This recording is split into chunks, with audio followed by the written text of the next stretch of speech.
ఆసక్తికరమైనటువంటి ఒక వీడియో బయటకు వచ్చిందండి. అదేంటంటే రమణ దీక్షితులు గారు అందరికీ తెలుసు, టీటీడీ మాజీ ప్రధాన అర్చకులు.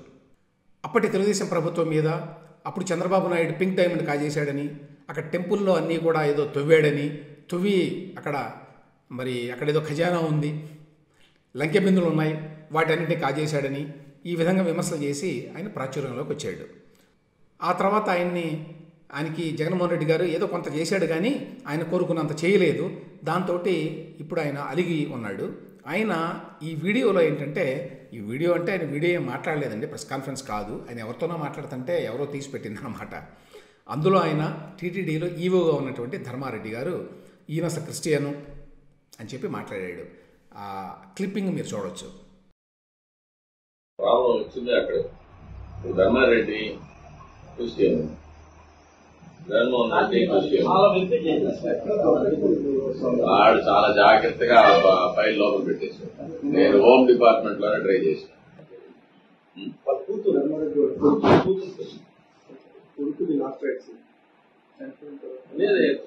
కూర్చానన్నారు, దహనం చేశారా, పూర్తి చేశారు. సో ఈ విధంగా రకరకాలుగా మాట్లాడాడండి. ఇక్కడ ఒక పాయింట్ ఏమిటంటే, ఈ రమణ దీక్షితుల గారికి అసలు క్రెడిబిలిటీ అనేది లేదు. ఎప్పుడైతే చంద్రబాబు నాయుడు గారి మీద ఈయన అసంబద్ధమైన, రుజువు లేని, ఆధారాలు లేని ఆరోపణ చేశాడో అప్పుడే ఆయన విశ్వసనీయత పోయింది. కాబట్టి ఇప్పుడు జగన్మోహన్ రెడ్డి గారు ఈయన ఏదో సరిగ్గా చూసుకోవడం లేదు కాబట్టి, ఈయన ఆశించిన పదవి ఇవ్వలేదు కాబట్టి, ఆయన ప్రభుత్వంలో ఉన్నటువంటి ధర్మారెడ్డి గారిని విమర్శించినంత మాత్రాన ఆయన మాటలను ఎవరు నమ్మేటువంటి పరిస్థితి లేదు. ఇది బయటికి రాగానే మళ్ళీ భయం వేసినట్టుంది. లేదు అది నా గొంతు కాదు అన్నట్ట. ఆయన వీడియోలో స్పష్టంగా ఆయన మాట్లాడింది కూడా ఉంది. అయినా కూడా ఇక తప్పించుకోవడానికి పాపం పరువు పోయి ఆ విధంగా నాది కాదు గొంతు అని చెప్పి అన్నట్ట. ఆ తర్వాత ఇప్పుడు ఆలయ ప్రధాన అర్చకుడు వేణుగోపాల దీక్షితులు అని ఉన్నాడండి. వాళ్ళు ప్రెస్ మీట్ పెట్టి ఖండించారు వీళ్ళు ఈయన మాట్లాడిన మాటల్ని. ఏమనంటే, గతంలో కూడా మీరు మాట్లాడారు ఈ విధంగా, కాబట్టి మీకేమి క్రెడిబిలిటీ లేదు. ఇంతకుముందు తెలుగుదేశం ప్రభుత్వం ఉన్నప్పుడు కూడా అప్పటి ముఖ్యమంత్రి మీద కూడా ఇటువంటి ఆరోపణలు చేశారు. రమణ దీక్షితులు గతంలో కూడా టీటీడీపై పింక్ డైమండ్ అని, గుప్త నిధుల కోసం తవ్వకాలని ఆరోపణ చేశారన్నారు. గుర్తింపు కోసం, ఇతర ప్రయోజనాల కోసమే ఇలాంటి అవాస్తవాలు మాట్లాడుతున్నారన్నారు అని ఆయన తోటి అర్చకులే ఆయన ఆ విధంగా మాట్లాడారండి. జమీన్ రైతుని ఒక పత్రిక ఉందండి, నెల్లూరు పత్రిక, one of the oldest local news papers in Andhra Pradesh అండి. గతంలో కూడా నేను మెన్షన్ చేసి ఉంటాను. ఇది పొలిటికల్గా ఓ మంచి, ఎప్పుడు ఎవ్రీ వీక్ కూడా ఒక మంచి విశ్లేషణ ఇస్తారు వాళ్ళు. ఈ లేటెస్ట్ వీక్లో ఇచ్చినటువంటి ఒక స్టోరీ చాలా ఆసక్తికరంగా అనిపించింది నాకు. అదేమిటంటే, వేమిరెడ్డి ప్రభాకర్ రెడ్డి గారు రిజైన్ చేయడం తెలుసు, నేను నిన్న కూడా మాట్లాడాను. ఆయన నెల్లూరు వాడే. జమీన్ రైతు అనేది నెల్లూరు పత్రిక, కాబట్టి నెల్లూరులో జరిగేటువంటి అన్ని రాజకీయ పరిణామాలు, ఇతర పరిణామాలు అన్నీ కూడా చాలా లోతుగా తెలుసు వాళ్ళకి. సో వీపీఆర్ దెబ్బకు జగన్ గిరికీలు అని రాశారు. వీపీఆర్ అంటే వేమిరెడ్డి ప్రభాకర్ రెడ్డి అండి. వాళ్ళు ఏం రాశారో 2-3 వాక్యాలు చదువుతానండి, దాన్ని బట్టి అర్థమవుతోంది ఏ రకమైన ఇంపాక్ట్ ఉంది వైసీపీ మీద ఈయన రాజీనామా అని. రాజ్యసభ సభ్యుడు, రాజకీయం కంటే దాతృత్వంతో జనానికి దగ్గరైన వదాన్యుడు వేమిరెడ్డి ప్రభాకర్ రెడ్డి వైకాపాకు రాజీనామా చేశాడు. ఆ పార్టీ కేంద్ర నిర్ణాయక మండలిలో కీలక సభ్యుడిగా మిగిలిన వాడాయన. ఈ విషయం తెలియదండి. ఆ పార్టీ కేంద్ర నిర్ణాయక మండలిలో ఉన్నట్టు ఆయన వైకాపాలో. ప్రస్తుతం నెల్లూరు జిల్లా అధ్యక్షుడు ఆ పార్టీకి. జగన్ ఆంతరంగికుల్లో ఒకడు. జగన్ కోసం తన మనసుకు నచ్చని, తన స్థాయికి తగని పనులు కూడా నెత్తిన వేసుకోవడం వీపీఆర్కి అలవాటు. దానివల్ల తన ప్రతిష్టకు భంగం కలిగినా జగన్కు మంచి జరిగితే చాలనుకునేవాడు. అంత దగ్గర మనిషిని, ఆత్మీయుడిని దూరం చేసుకోవడం జగన్ తత్వానికి అద్దం పడుతుంది అని చెప్పి అని రాశారండి. మరి వేమిరెడ్డి ప్రభాకర్ రెడ్డి గారి ఇంటికి కూడా వస్తాను, నేను వచ్చి మాట్లాడదామని చెప్పి అన్నా కూడా ఆయన మారలేదు. స్వయంగా తానే ఇంటికి వస్తానని జగన్ సందేశం పంపితే దేశంలోనే లేకుండా వెళ్ళిపోయి ముఖం తప్పించాడు. చివరి నిమిషం వరకు ఈ ప్రయత్నాలు జరిగాయి. సో ఆ విధంగా జరుగుతోంది. కాబట్టి నెల రోజులుగా వైకాపా నుంచి చాలామంది నేతలు నిష్క్రమిస్తున్నారు. ఇదంతా ఏంటంటే అంటే జగన్మోహన్ రెడ్డి గారి వైఖరి వల్ల, ఆయన యొక్క అసలు ఏంటి, ఆయన వ్యక్తిత్వం ఏంటి, ఆయన మనిషి ఏంటి అనే విషయం ఈ గడిచిన 5 ఏళ్లలో అందరికీ అర్థమైంది అని చెప్పి ఈ స్టోరీ రాశారండి. నిన్న కర్ణాటకలో ఒక కొత్త చట్టం ఒకటి వచ్చిందండి. దాని మీద బీజేపీ వారు లేక వారి సానుభూతి పరులు పెద్ద ఎత్తున నెగిటివ్ ప్రచారం మొదలుపెట్టారు. ఏమిటి ఈ చట్టం, ఏమని విమర్శించారంటే, కర్ణాటకలోని కాంగ్రెస్ ప్రభుత్వం ఈ కొత్తగా ఒక చట్టం తీసుకొచ్చింది. దీని ప్రకారం ఆలయాల మీద ట్యాక్స్ వేసింది కాంగ్రెస్ ప్రభుత్వం అనేది ఒకటి.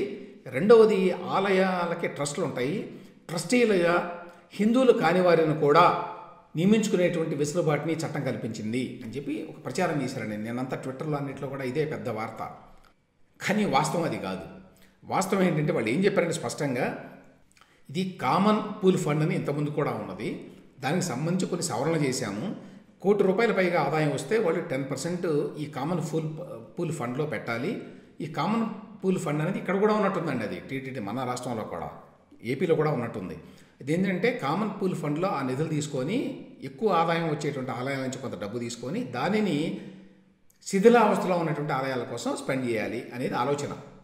ఆ ప్రకారం జరుగుతోంది ఏపీలో కూడా, అది ఇందులో ఉన్నది. కానీ దీన్ని మరి మిస్ఇంటర్ప్రెట్ చేసి ఆలయాల మీద పన్నులు వేస్తున్నారు అని చెప్పి ఒక ప్రచారం చేశారు ఒకటి. రెండవది, వేరే వాళ్ళని, హిందువులు కాని వారిని కూడా ట్రస్టీలుగా పెట్టొచ్చు అని చెప్పి ఒక మాట మాట్లాడారు. కానీ అది కూడా వాస్తవం కాదు. అక్కడ వాళ్ళు చేసింది ఏమిటంటే, ట్రస్టీలుగా పెద్ద పెద్ద ఆలయాల్లో ఒక ఆర్కియాలజికల్ సర్వే ఆఫ్ ఇండియా డిపార్ట్మెంట్కి సంబంధించిన వారు, టూరిజం డిపార్ట్మెంట్కి సంబంధించిన వారు, రెవెన్యూ డిపార్ట్మెంట్కి సంబంధించిన వారు, డిస్ట్రిక్ట్ కమిషనర్ ఆఫీస్ నుంచి ఒకరు, ఫారెస్ట్ డిపార్ట్మెంట్ నుంచి ఒకరు, అర్చకులు, మిగతా వాళ్ళు ఉంటారని చెప్పి ఇచ్చారట. ఇందులో మరి ఏఎస్ఐ నుంచి, టూరిజం డిపార్ట్మెంట్ నుంచి వేరే మతాలకు చెందిన వాళ్ళు ఉండొచ్చు, కాబట్టి వాళ్ళు ట్రస్టీలుగా ఉండటానికి వీలు కల్పిస్తోంది ఈ బిల్లు అనేది గొడవ అండి. ఆ గొడవ మీద కొంత క్లారిటీ ఇవ్వడానికి ట్రై చేసింది నిన్న కర్ణాటక ప్రభుత్వం.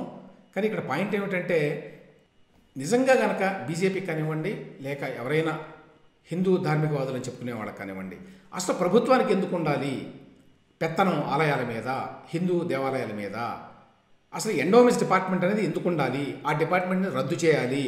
ఈ ఆలయాల మీద ఎవరైతే ట్రస్టీలు ఉంటారో వాళ్ళు మాత్రమే నడుపుకోవాలి, భక్తులు ఎవరైతే డబ్బులు ఇస్తున్నారో వాళ్ళని నడుపుకోవాలి అని చెప్పి ఉద్యమం చేసి బీజేపీ ప్రభుత్వాన్ని ఎందుకు వీళ్ళు ఒప్పించరు అనేది పెద్ద ప్రశ్న అండి. ఇక్కడ సమాచార కమిషనర్లుగా ఒక ముగ్గురు నియమించాడండి మా జగన్మోహన్ రెడ్డి గారు. ఆల్రెడీ చీఫ్ ఇన్ఫర్మేషన్ కమిషనర్గా అంతకుముందు సాక్షిలో పనిచేసినటువంటి ఆయన పెట్టుకున్నారు వాళ్ళు. ఇప్పుడు ఒక ముగ్గురిని వేశారు. అందులో ఎన్టీవీలో పనిచేసేటువంటి రెహానా అనేటువంటి ఒక ఆవిడ, వారితో పాటు చావలి సునీల్ కుమార్ అట, త్రోబాల్ ఛాంపియన్ అట, ఇంకొక ఆయన డాక్టర్ అట ఉదయ భాస్కర్ రెడ్డి. సో ఈ ముగ్గురు ఆర్టీఐ కమిషనర్లు. ఇది చాలా యాక్చువల్గానండి, ఇది పెట్టింది ఎందుకు? ఈ వ్యవస్థ ప్రభుత్వం మీద ఒక చెక్కగా ఉండటానికి ఈ ఆర్టీఐ వ్యవస్థను పెట్టిందండి మన్మోహన్ సింగ్ ప్రభుత్వం. అంటే మనం సమాచారం ఇవ్వకపోతే ఆర్టీఐ ద్వారా సమాచారం తీసుకునేటువంటి హక్కును కల్పించారు. ప్రభుత్వం సమాచారం దాస్తోందని. ఇప్పుడు ఏమైంది? ఈ మొత్తం ఆర్టీఐ అనే వ్యవస్థని కంప్లీట్గా గుప్పెట్లో తీసుకొని తమకు ఇష్టమైన వాళ్ళని అందులో వేసేసుకొని తమకు ఎవరు కావాలో వాళ్ళకి ఒక ఫేవర్గా ఒక నామినేటెడ్ పోస్టు వేసుకోవడానికి వీలుగా దాన్ని మార్చేసుకున్నారు. దాంతో ఏ పర్పస్ కోసం అయితే ఆర్టీఐ చట్టాన్ని పెట్టారో అప్పట్లో మన్మోహన్ సింగ్ ప్రభుత్వం, ఆ చట్టం కంప్లీట్గా నీరుగారిపోయింది. ఆ నీరుగారిపోవడంలో చాలా ఎక్కువ పాత్ర వహించింది జగన్మోహన్ రెడ్డి గారు. వేరే రాష్ట్రాల్లో కూడా కొంత జరిగింది, సెంట్రల్లో కూడా జరుగుతోంది. ఇక్కడ మాత్రం కంప్లీట్గా దాన్ని అసలు ఆర్టీఐ అనేదాన్ని వేయాలంటే ఒక స్థాయి ఉండాలి. ఒకప్పుడైతే ఏదో రిటైర్డ్ ఐఏఎస్ ఆఫీసర్లు వేసేవారు, లేదా సమాజంలో చాలా ప్రముఖులు, సమాజం పట్ల ఎంతో కొంత కమిట్మెంట్ ఉన్నవాళ్ళు ఉండేవారు. ఇప్పుడు అవన్నీ మారిపోయి తమకు కావాల్సిన వాళ్ళకి పదవులు ఇచ్చుకోవడానికి మాత్రమే ఆర్టీఐ అనేది మిగిలిపోయిందండి. ఇక్కడ చిన్న మంచి బొమ్మ ఒకటి ఉన్నదండి. ఇది మరి జగన్మోహన్ రెడ్డి గారి ఇంట్లో బొమ్మ. మనకి ఇంట్లో ఏమున్నాయి ఎప్పుడు కనిపించవు కదండి. ఏమిటంటే వెనక ఒక పోర్ట్రేట్ ఎవరో గీసి ఇచ్చారన్నమాట అభిమానులు, ఆయన పెట్టుకున్నాడు అది. ఇది సందర్భం ఏంటంటే వైవి సుబ్బారెడ్డి గారు అంటే ఆయన బాబాయ్ అనండి. ఆయన బాబాయి అలాగే ఆయన పిన్ని వాళ్ళ అబ్బాయి వచ్చి కృతజ్ఞతలు చెప్తున్నారు ఆయనకి రాజ్యసభ సభ్యుడు పదవి ఇచ్చినందుకు. ఆ సందర్భంగా తీసిన ఫోటో, ఆ ఫోటోలో వెనక ఉన్నదన్నమాట ఇది. ఈ ఫోటోలో మీరు చూడాల్సింది ఏమిటంటే జగన్మోహన్ రెడ్డి గారు ముందు నిలబడి ఉంటే ఆయన వెనక గాంధీ గారు, లాల్ బహదూర్ శాస్త్రి గారు, ఇట్లాంటి మహామహులైన నాయకులు, సరోజినీదేవి గారు, అంతేకాదు వైఎస్ రాజశేఖర రెడ్డి గారు, ఇట్లాంటి వాళ్ళని ఆయన వెనక వస్తున్నారు. ఈయన ముందు నమస్కారం పెట్టుకుంటూ ఉన్నాడనమాట. అంటే ఆల్మోస్ట్ లైక్ ఈయనకి వాళ్ళంతా ఫాలోవర్స్లా ఉన్నారు. పొగిడేవాళ్ళు పొగుడతారు అనుకోండి, ఇట్లాంటివి అన్ని పార్టీల్లో ఉంది రాజకీయ నాయకులు అందరి మీద. కానీ వీళ్ళైనా సరే ఆయన ఇంట్లో పెట్టుకుంటున్నాడు కదా ఈ ఫోటో, ఈ ఎబ్బెట్టుగా ఉంది. మహాత్మా గాంధీ అను లాల్ బహదూర్ శాస్త్రి ఇట్లాంటి వాళ్ళంతా, లేకపోతే నెహ్రూ లేడనుకోండి, సరోజినీ దేవి అనుకుంటాను ఆవిడ, అట్లాంటి వాళ్ళంతా కూడా వాళ్ళు నన్ను ఫాలో కావడం ఏంటి, కొంచెం ఎబ్బెట్టుగా లేదా అనేటువంటి ఫీలింగ్ కూడా ఏమున్నదండి. నిజంగానే నేను మహానాయకుడిని అని మరి జగన్మోహన్ రెడ్డి గారు కూడా నమ్ముతాడేమో తెలియదు. ఈ ఫోటో చూస్తే అట్లా అనిపిస్తుంది.